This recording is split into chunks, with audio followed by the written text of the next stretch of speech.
Ladies and gentlemen, welcome back to episode 4 of Poker Inferno.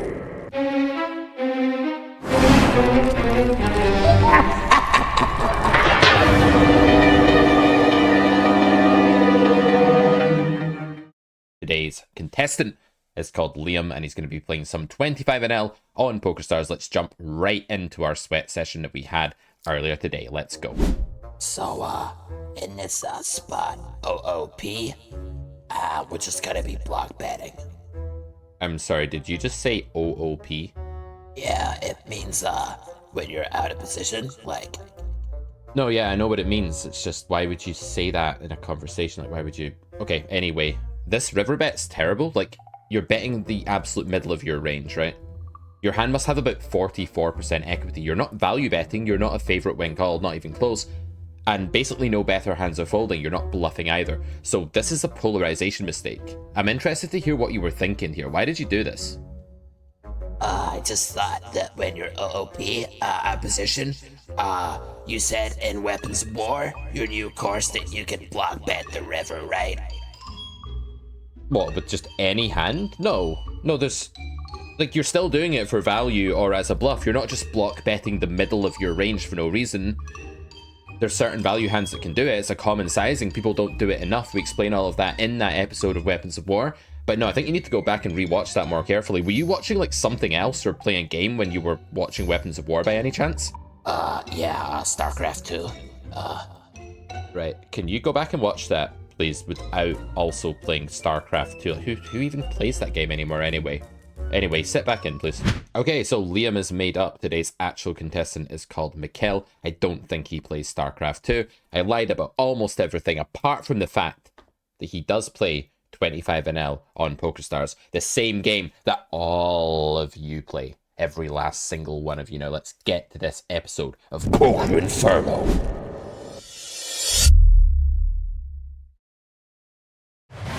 Alright, ladies and gents, we are here with episode number 4 of Poker Inferno. Don't worry, Mikel, there are flames going off in sound effects, so I don't sound like as much of an idiot in the actual video. Maybe? I don't know. Yeah, how you doing today, man? Welcome to the channel. Yeah, very good, thank you. I'm just looking forward to put what I studied to the test.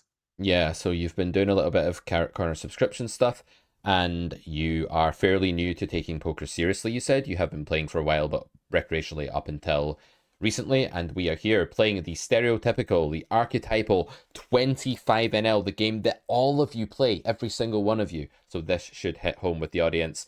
This is Zoom, this is PokerStars. We're going to get replayer up on the screen. We're going to do some coaching. Let's press. I'm back. Let's go. All right, guys, we're joining this hand part way through. We have opened aces, blind versus blind. We've check called the flop. The turn has gone check, check, and the action is on Mikel. So I think this hand is most likely to get checked back by a huge portion of his range. So we want to bet him to be able to call something. Overbet, I think, is out of the question because he could have had boats on this situation. But I think a bigger bet is going to be what I'm going to go for in this situation.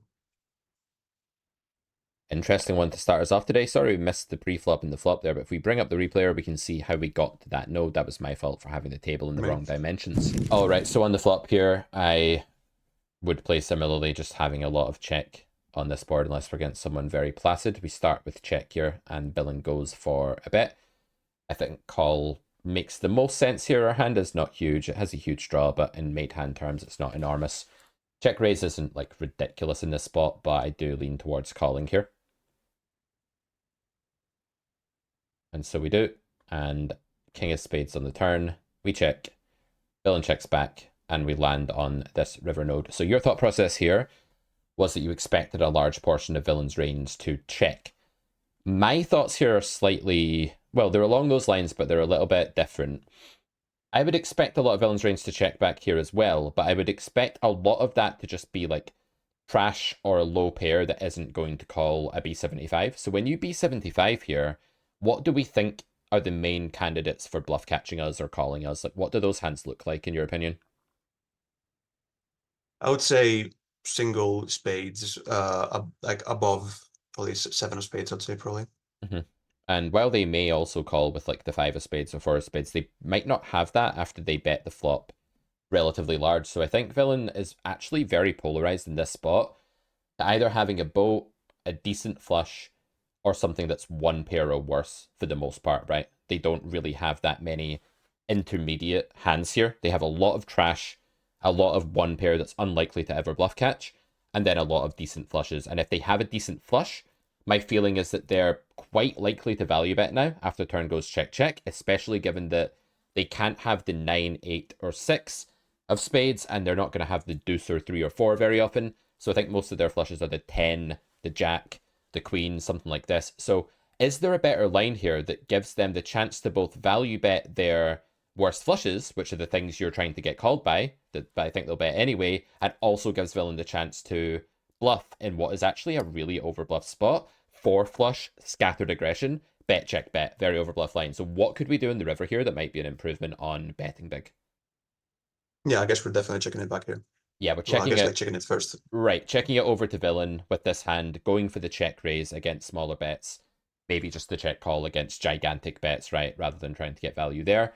And giving villain the chance to both bluff the stuff that's still nothing, which is a lot of their range, 7x, 5x, 10x, jack 10, random air that stabbed the flop, and value bet with the jack of spades or queen of spades or something like that, and then get that check raise in against most sizes. That to me seems like the EV maximizing line here. And the way to detect this next time is that if you're in a spot where most of the stuff that would call a big bet will reopen for a value bet anyway, and lots of other hands will bluff, that's where you should be checking your strong hand out of position and building that into your strategy. We actually covered this in episode number 8 of Weapons of War, the sniper check raise, where we actually like lurk in the bushes here and then spring the trap and go for the check raise. So look for that pattern where the opponent's range is quite polarized, despite the fact that they checked back the previous stream. Do you have carrot-themed bet buttons? You know, that might have been like a subconscious thing that was going on when I chose that color, but perhaps so many carrots, I've seen so many carrots. Yeah. Okay, so going back to the hand here, the call by the small blind is a bit interesting. So we're probably going to be playing against a recreational here. And they probe the flop. So I think regardless of whether, okay, so I was going to say regardless of whether the big blind calls, I was going to call as well, but thinking twice now. I think I am going to go for the call. Just let them both stay for now.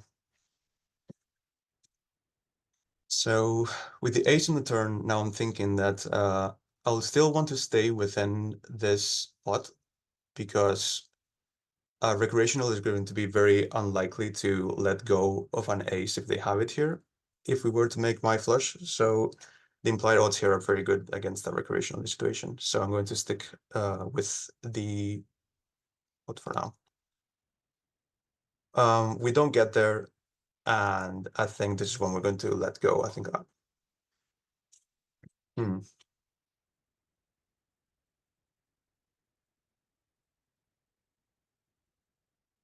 So I'm blocking the range that he would be folding to if I were to bluff this. So I think I'm just going to just let this one go. All right, cool spot. Let's talk about this one. Okay, so flop here, if you just click through the action, it goes lead and call for half pot. I think calling is massively better than both raising or folding here. We gain information about what they have on the turn. We have a non-nut flush draw. We're unlikely to generate much fold equity in this spot by raising. It's the kind of spot where if I'd flopped the set, I would be like absolutely jubilant. Therefore, it can't be an amazing spot to just bluff in position with the jack high flush draw. So definitely just peeling here. Very good. And onto the turn, which is the ace of hearts. I think the turn actually gets quite close. So they bet half pot again here. And the other player folds.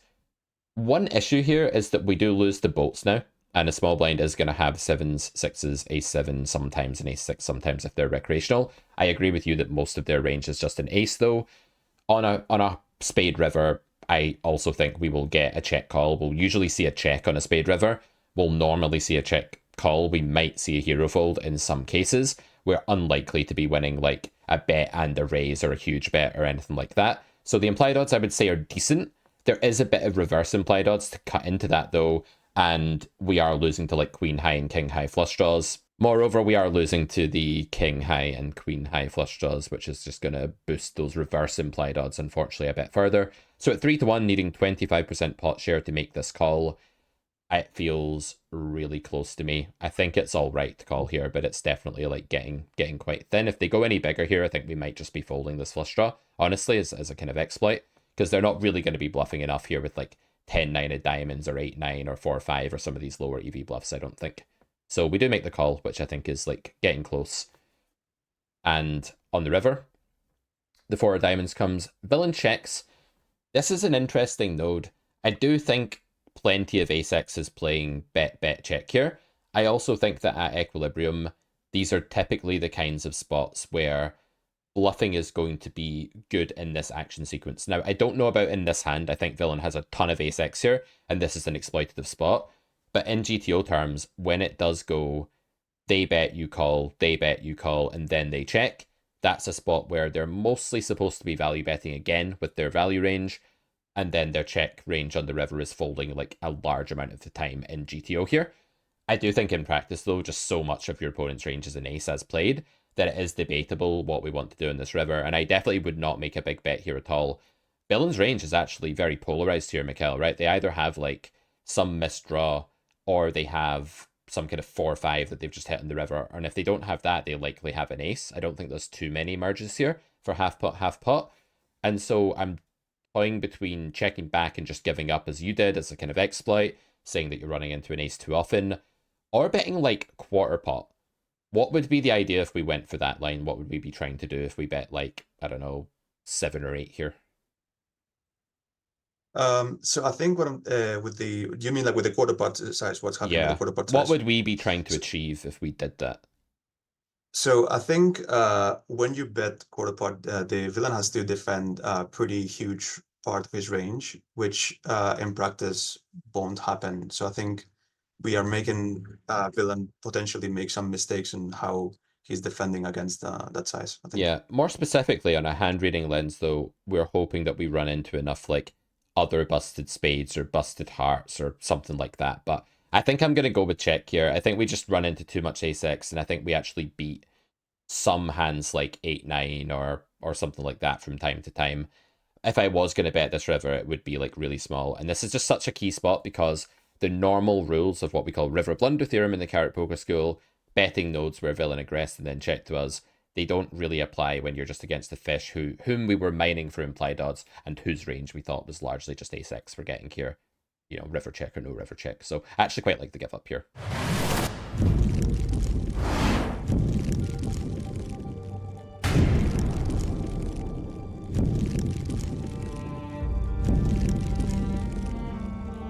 Definitely openness. Against, okay.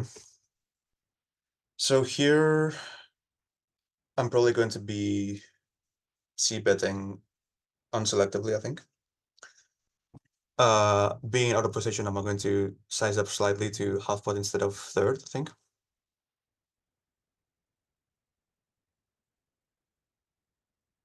Interesting turn. So if we were on a rainbow board, or if the flush was in front door, I would slow down. But I think in this situation, I'm going to keep going because I don't want the flushes to get there for free.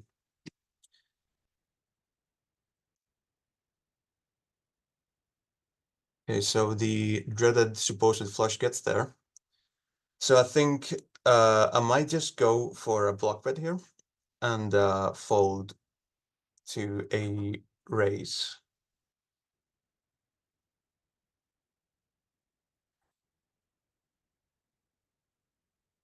No, we don't get raised, but Yep. Very, very passive play from your opponent there. Okay, let's have a look at this one. Interesting spot. yeah.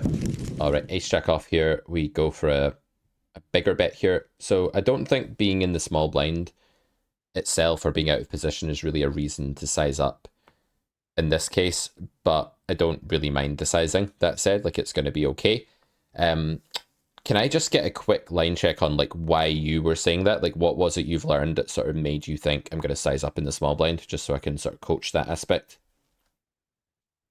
Well, to be honest, I think I just go like freestyle that one. So I think for the most part, I'm not that strong with my flop sizings, and I think I've sort of like gone into the idea that like this 33% is overdone on the pool. So I think maybe like it was an overcorrection to that notion of trying to not fall into the overdoing the 33% Right. sizing, Okay. and like thinking, oh, like maybe like a reason for not using 33 might in this case be being out of position. Yeah, I think a good reason for not using B33 is you don't deserve to play the game. But another good reason would be if the board was a bit different to this. Like, let's say you have a board like 9 4 deuce, right? And you're in position. I'm going to give you like the ultimate sort of spot that will make big sizing make a lot of sense to you. There, you could bet small and you could bet range or most of range on 9 4 deuce rainbow, let's say button versus big blind.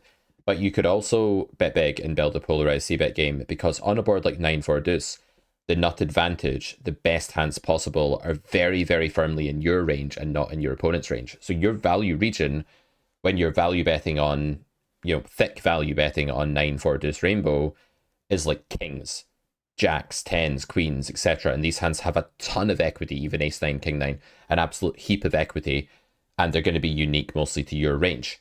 And because it's a rainbow board, you'd actually want to size up more because your pocket queens and stuff are higher equity hands, right? They want more money in the pot by the river on more runouts. What a flush draw does is it actually causes you to want to use smaller sizing, because it makes villain's range higher equity on the flop here and makes your value range thin on more runouts, as we actually saw on the river here, right? Your value hand became thin because a diamond got there, even though it was trips, and we were craving a smaller eventual pot. So I think the texture is really going to matter on an ace high board.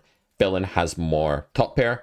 Your value range blocks his calling range. It's a lot more shared. The cards are more shared. It's more symmetric. Villain can have more nuts or top pair stuff, that sort of thing. But on 9 4 deuce, they normally are very capped, and you have a really, really high EV over pair region. So that's where you want to use the big bet. This spot, if you want to range bet small, I have no issue with it at all. I'm not against that in all situations. I'm kind of against doing it without thinking against recreationals, and I'm against doing it on certain boards where I think there are other strategies that are maybe more viable. But yeah, it's not a huge deal. Okay, so as played, we go for half pot, villain calls, we get a turn card here. In theory, your starting point should be that you're indifferent between betting and checking. Now, you said you don't want flush draws to get a free card, but actually, if the river's going to be a diamond, they're never ever folding. So if it does go check check and the river is a diamond, you should actually be happy that no money went in, because they're not folding anyway. It's not like you get someone off a flush draw here. Now, it is true that you can get value against a flush draw, but very often people will stab a flush draw when check to anyway, so going for a check call or a check raise, depending on villain sizing here, is totally fine too. And the reason that's fine in theory is you also give them the chance to bet the sort of bottom of their range. Remember, villain has also called this flop with a hand like 6 5 of hearts if they didn't raise, or with queen 10 of hearts or something like that, and they will be bluffing a bunch of those hands now when you check. If they have an ace, they may also value bet and you get money in that way as well. And if they have a flush draw, they may also bet and you get money in that way as well. So don't dismiss check here just because it's 2 to a flush. It is viable in theory, and I don't mind it in practice either. But I would say that at 25 and L Zoom, erring on the side of just betting for value here might well be better if people aren't finding mandatory turn bluffs here, like they're not stabbing enough with their random hands that they floated flop with, for example, which should be able to stab really often. So I don't mind just pure betting here, but checking is definitely theoretically solid, and it might not be bad in practice either. And it might be really right against the right opponent as well. So let's have that on your radar for this spot. Happy with that so far? Yeah, absolutely. Cool. No questions so far? No. And on the river then, we go with block. I love this. Board changing cards, you definitely want to be using a lot of small sizes, because your value range from the previous street is just a little bit degraded, but it's still good enough to put some money in. And a mistake a lot of people make here is they just snap check because they see the diamond and it's like a visual effect and they don't like it. You guys know who you are in the audience. I know you're doing it. Don't even lie. There's no point saying you're not doing it, because we all know you're doing it, guys. So stop snap checking in this kind of spot. and play around with the idea of different block sizes. So when you block small enough here, you don't just get called by a weaker ace, of which there are tons, you also get called by some 9x as well. This is a great line as a bluff too, by the way. Like if you have nothing here, say you just missed some kind of pair draw, like Jack 10 of clubs, and you decide you want to bluff the river, block betting is great because you'll just level a ton of them into folding their pocket pair 4x, 9x region pure, and that's too much fold equity, more so than you deserve. And with this hand, this is fine, 1/3 pot is fine. You could also build like a smaller block bet here. There's nothing wrong with like even smaller blocks, like 20% in this spot and things like that as well. I like the plan of bet folding against this pool without the diamond blocker, by the way, as well. So I think you played the river really well here. You played this hand fine. Just wanted to give you a bit of coaching on some of your thoughts in the flop and the turn, really. Yeah, got it. Cool. Yeah. For this hand, I'm erring on the side of usually I would probably fold this, but I think it's likely if I'm making any pre-flop mistakes, that's probably one of them. So I think I might elect to take it to the flop in this case. So I think I'll just check it back here.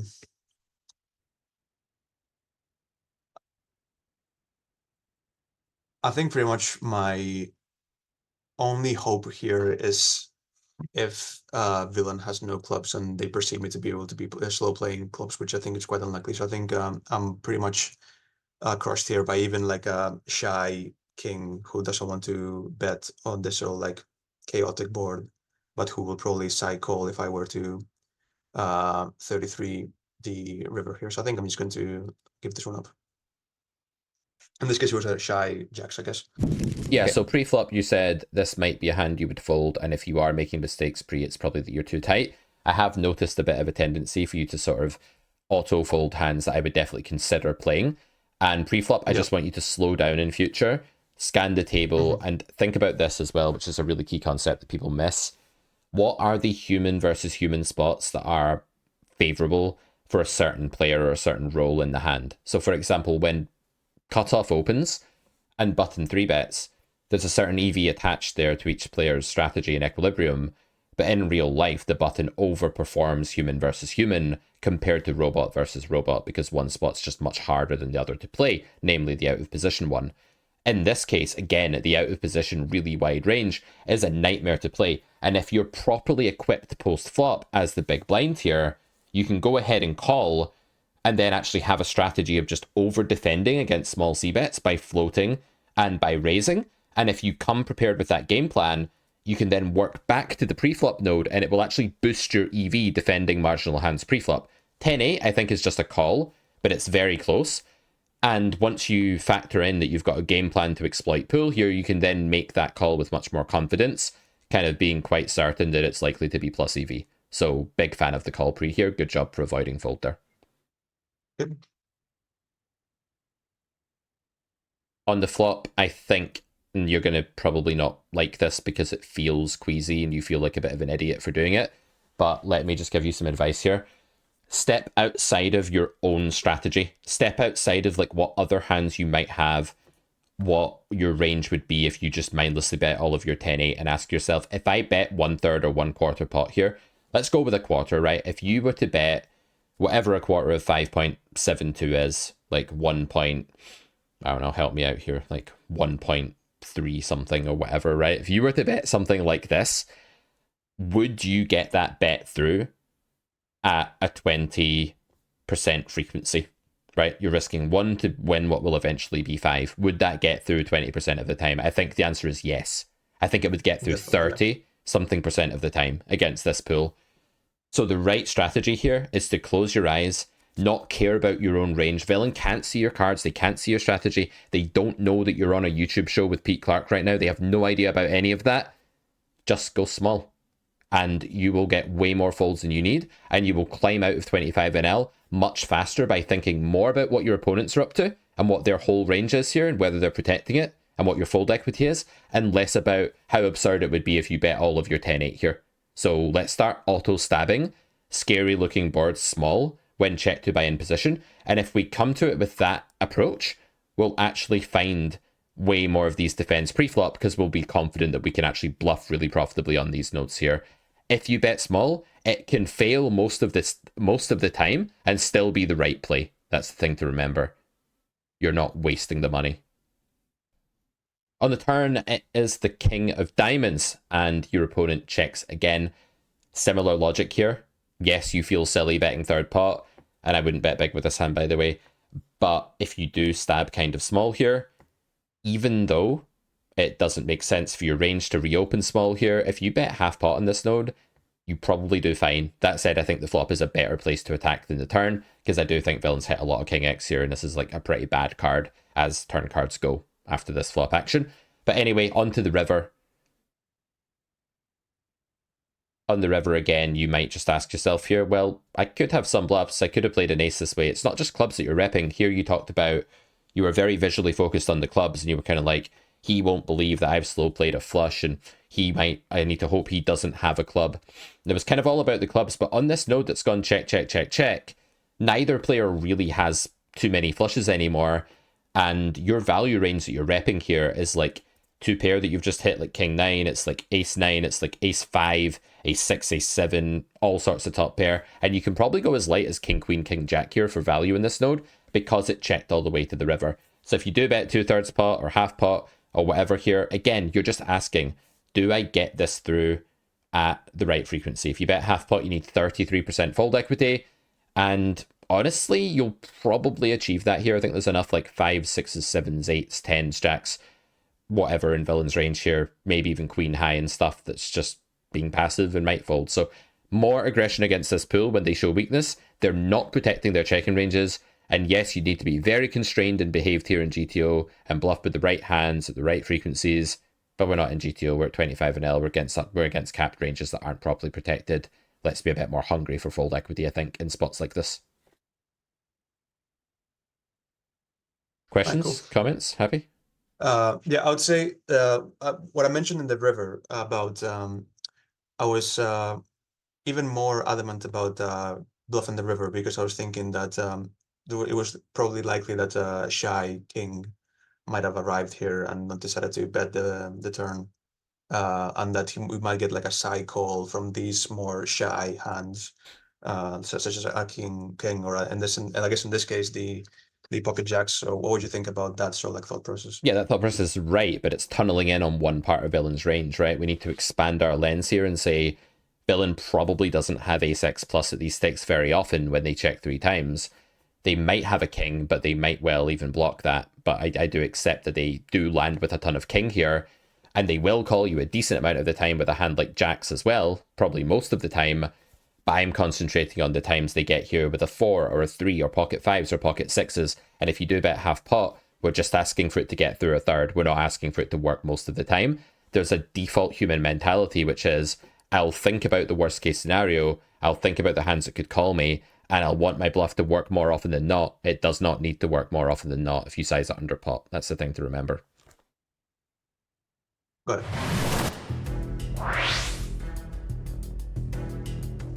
That's mental game coaching though, because I'm detecting a resistance for bad looking cards. You've got a real resistance about investing with bad looking cards, and we need to overcome that. Yeah. That's one thing I'd be working a lot with you on if we were doing one-to-one coaching long term, be like one of our goals.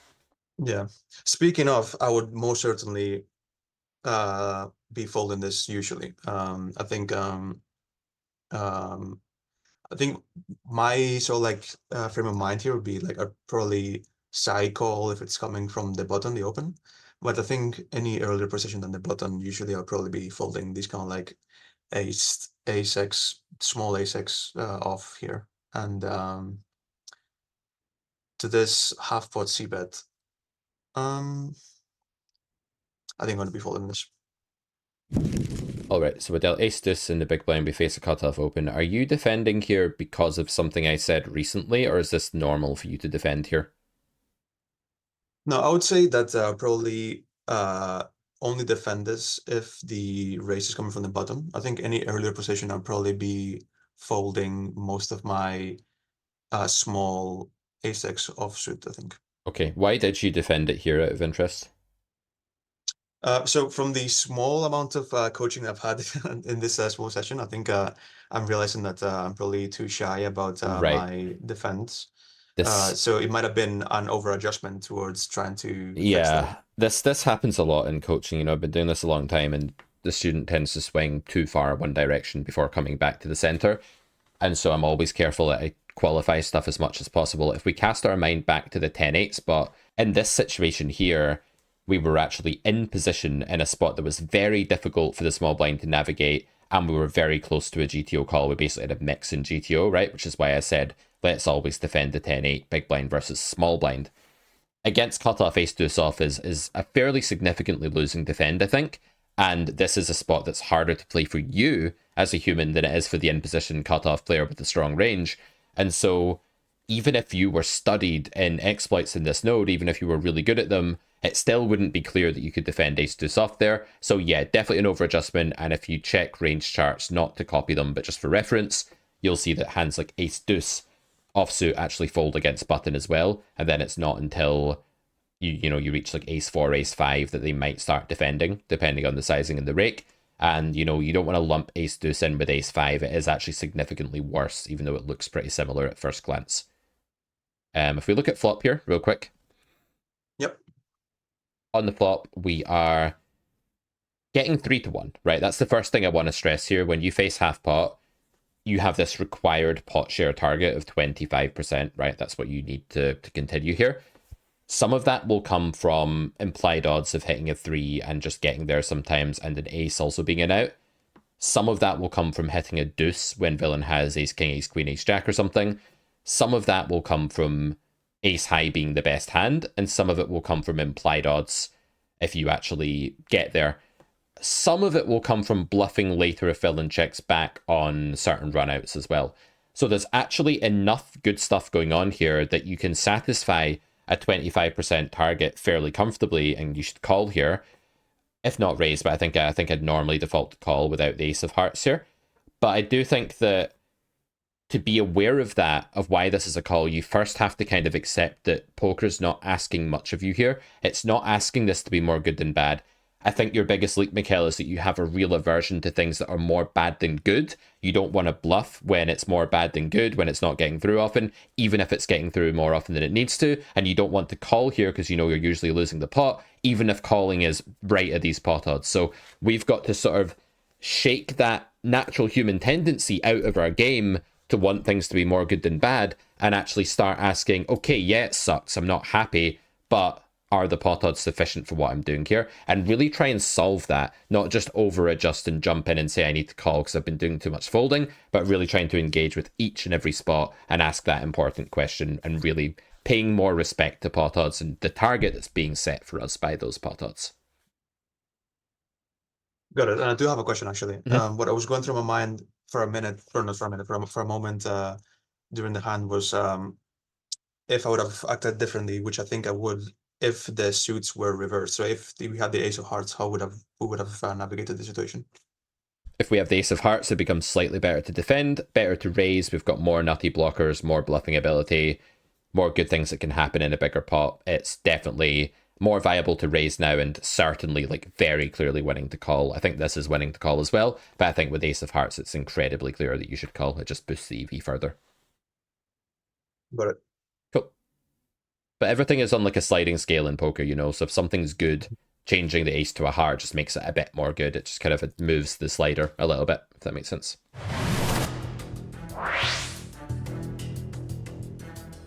Okay, so this is a defend for sure.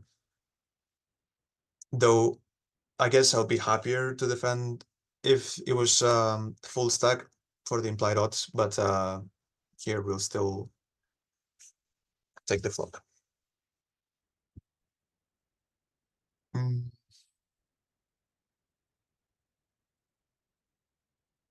I think here I'm going to call with the hope that he'll have some give ups here, but probably fold to barrel. Okay. So here I'm thinking either checking with the expectation of calling or just block betting here. I think I like the block bet here.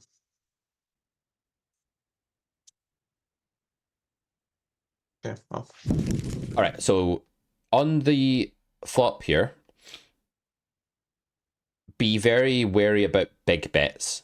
Remember, a lot of people are auto c-betting small, and bet size tends to equal hand strength pretty frequently with recreational players.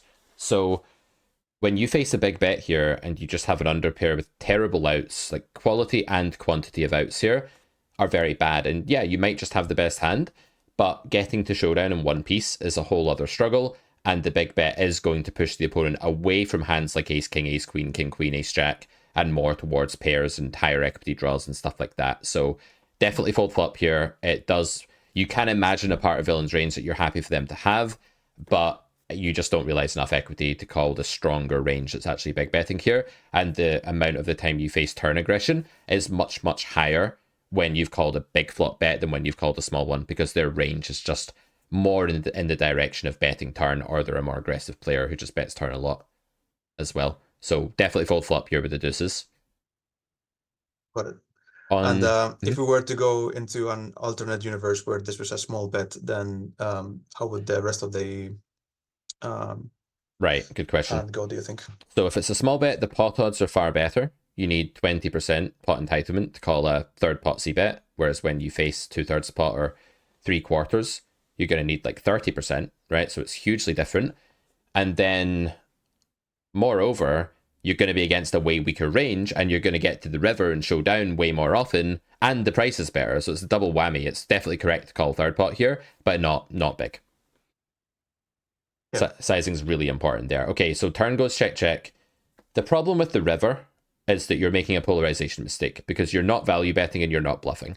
You're not value betting because it's very rare that you're going to be called by worse on this node, like maybe ace king, like Crane calls sometimes, but you're a considerable dog when called on this node.